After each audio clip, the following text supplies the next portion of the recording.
عرض ادب دوستان، میخوام آموزش کار با بندگیر یا تنظیم کننده بند رو بهتون آموزش بدم. همینطور که مشاهده میکنید 3 سوراخ داره و این بند لابلای این سوراخ ها رد شده.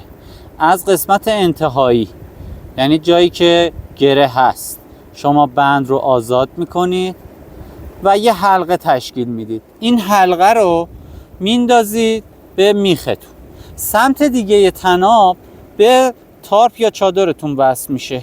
کافیه یک مقدار بند رو به سمت میخ بکشید، شل که شد به راحتی این بندگیر رو میکشید و طناب رو کاملا سفت میکنید. کاملا سفت میشه و هر زمان که خواستید طناب رو آزاد کنید، کافیه دوباره بند رو به سمت میخ بکشید و بندگیر رو شل کنید و طنابتون رو خارج کنید.